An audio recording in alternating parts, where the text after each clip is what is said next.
Ya, terima kasih Anda masih bergabung bersama kami dalam Market Review dan berikut ini kembali kami sampaikan data untuk Anda terkait dengan realisasi lifting minyak di tanah air. Seperti yang bisa Anda saksikan juga, ini semester 1 2024 kita bandingkan dengan semester 1 tahun 2025. Di tahun lalu 576.100 barrel oil per day, sementara di semester 1 tahun 2025 ini mencapai 578.000 barrel oil per day untuk realisasi lifting minyak kita. Dan selanjutnya untuk realisasi produksinya untuk minyak seperti apa? Ini dia. Di semester 1 tahun lalu 576.000, kemudian di semester 1 tahun 2025 ini mencapai 579.300 barrel oil per day. Itu dia dengan beberapa data yang kita sudah sampaikan. Kita lanjutkan kembali nanti perbincangan bersama dengan Pak Elan, kemudian juga Pak Satya. Nah, dengan beberapa data tadi yang sudah disampaikan, lantas strategi, kemudian adakah inovasi baru yang akan dilakukan oleh pelaku industri migas sendiri nih Pak Elan untuk bisa mengejar target dari produksi migas kita di tahun 2025 ini? Ya, saya kira saya melihat tren yang bagus dan positif Ya. ya, yang dilakukan oleh cukup banyak sekali gebrakan yang dilakukan oleh pemerintah dalam hal ini Kementerian ESDM. Kita berikan apresiasi yang luar biasa bahwa Pak Bahlil ini banyak sekali melakukan terobosan-terobosan ya. Banyak hal yang dilakukan. Misalnya salah satunya adalah yang kemarin itu bahwa sumur-sumur tua, sumur-sumur idle harus segera diaktifkan dan juga gebrakan-gebrakan beliau kepada para K3S ya. Mana-mana yang K3S tidak aktif ya akan saya cabut gitu. Jadi itu menjadi sesuatu yang menurut saya hal yang baik ya dan Oke. membuat semangat kerja kawan-kawan dari K3S juga menjadi semakin tinggi. Kemudian ada satu hal lagi bahwa eh, yang namanya proyek-proyek di depan tuh masih banyak yang harus kita percepat selesaikan ya. Kita tahu ada temuan layaran yang katanya akan diakselerate ya di Andaman ya. Kemudian ada Geng North yang dipegang oleh Eni di mana Kalimantan Timur. Itu juga akan memberikan signifikansi produksi yang tambahan produksi yang lebih bagus ya. Dan apa namanya beberapa yang lain seperti Genting Oil juga ada sudah mulai kegiatan lagi setelah terhambat cukup lama ya. Dan harapan kita juga yang ada di mana Masela ya. Masela juga penyampaian yang disampaikan oleh Pak Menteri itu cukup membuat kita senang karena apa? Supaya para kontraktor itu serius menggarap Oke. apa namanya wilayah yang mereka pegang gitu. Walaupun dari sisi lain kita masih menyisakan beberapa PR yang belum selesai. PR Oke. kita tuh terkait dengan bagaimana membuat apa namanya industri migas ini menjadi sangat menarik bagi para investor. Itu PR. Nanti mungkin di sesi berikutnya. Tapi yang jelas dengan gebrakan yang ada sekarang, kita tuh masih punya beberapa PR. Tapi dengan gebrakan yang dilakukan sekarang ini membuat banyak pemain-pemain migas itu agak bersemangat nih, tambah semangat untuk melakukan apa kegiatan-kegiatan yang agresif di tahun ini begitu. Baik, Pak Elan. Baik, nah lantas bagaimana Pak Satya kalau kita bicara mengenai insentif ataupun dukungan dari pemerintah sehingga tadi apa yang diharapkan dari teman-teman pelaku industri migas sendiri bisa ketemu nih, ada sinkron Ya, begitu antara keinginan dan juga insentif yang akan diberikan. ya, kalau saya melihat sebetulnya apa yang dilakukan oleh pemerintah itu luar biasa. Hmm, Jadi apalagi kalau K3S itu punya komitmen untuk menaikkan produksi.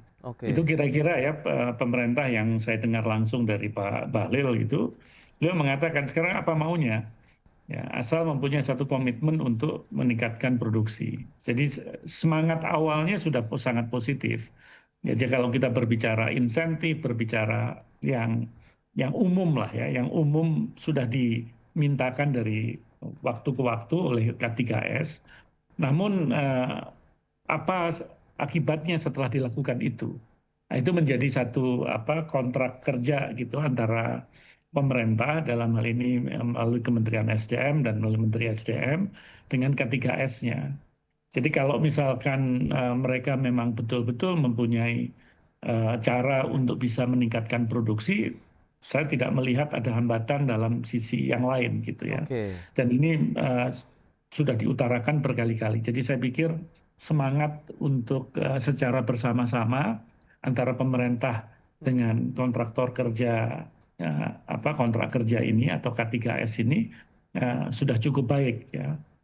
Di IPA juga demikian ya, melalui asosiasi Indonesian Petroleum Association, mereka juga punya semangat yang sama. Jadi saya rasa ini cukup positif, Mas, kalau Oke. kita melihat nuansa engagement gitu ya antara pemerintah dengan K3S. Oke, berarti sudah dibangun iklim yang sudah kondusif lah ya dari sisi pelaku usaha dan juga dari pemerintah sendiri. Nah, lantas Pak Elan bagaimana targetnya dong kalau misalnya tadi sudah sesuai harapan begitu dengan upaya-upaya yang sudah dilakukan pemerintah tadi menanyakan langsung apa yang diinginkan dari pelaku usaha kemudian kita coba akomodasi dari sisi pemerintah ini Pak Elan.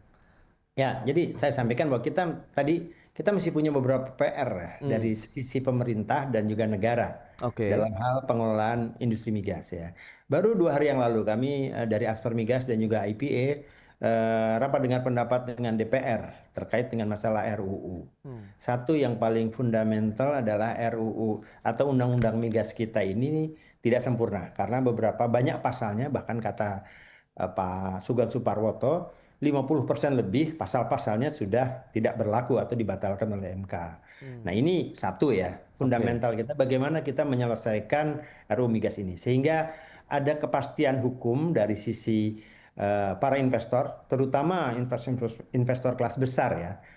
Chevron, kemudian Total, Shell yang saat ini sudah tidak lagi di Indonesia, namun saya dengar mereka sedang berniat untuk kembali lagi. Ya. Mereka Oke. sedang menunggu itu. Kemudian yang lain-lainnya adalah waktu kami dipanggil berdiskusi dengan DPR ada beberapa hal. Yang paling utama yang disampaikan oleh Asper Migas adalah bahwa masalah regulasi tadi sudah 13 tahun belum tuntas-tuntas juga pembuatan revisi Undang-Undang Migas. Yang kedua bahwa konten terhadap apa yang tertuang di dalam RUU tadi IPA menyampaikan ada setidaknya ada 5 aspek yang tolong itu menjadikan bahan pembahasan di dalam RUU. Yang pertama adalah kepastian regulasi jangka panjang yang kokoh dan stabil. Kedua, kemudahan berusaha atau easy doing business. Dalam hal ini tidak dipersulit perizinan, dipermudah pembebasan lahan dan lain sebagainya. Kemudian adanya roadmap transisi energi yang firm, yang baku dari pemerintah. Yang ketiga adalah daya tarik fiskal ya. Dan yang keempat adalah aksesibilitas data dan peningkatan infrastruktur. Itu adalah 5 hal yang disampaikan oleh IPA agar 5 hal itu bisa dirangkum atau dimasukkan di dalam RUU yang membuat para investor itu menjadi sangat tertarik untuk menanamkan modalnya masuk ke Indonesia kembali. Saya Baik kira ya. itu. Oke. Demikian, Itu dia Mas. ada 5 harapan begitu terkait dengan kepastian regulasi, ease of doing business, transisi energi, kemudian daya tarik fiskal dan juga lintas data serta infrastruktur yang diharapkan ini bisa terwujud untuk bisa mempercepat lagi produktivitas ataupun lifting migas nasional begitu untuk tahun-tahun ke depannya begitu. Baik, Pak Elan, Pak Satya terima kasih banyak atas informasi, update dan juga insight yang sudah diberikan kepada pemirsa ID Channel pada hari ini. Selamat melanjutkan aktivitas Anda kembali. Salam sehat. Sampai berjumpa kembali Pak Elan, Pak Satya. Terima kasih. Terima kasih. Ya. Baik pemirsa, 1 jam sudah saya menemani Anda dalam Market Review. Perbaharui terus informasi Anda hanya di IDX Channel, your trustworthy and comprehensive investment reference. Karena urusan masa depan harus terdepan, aku investor saham. Ya saya, Prasetyo Wibowo, beserta seluruh kerabat kerja yang bertugas pamit undur diri. Terima kasih, sampai jumpa.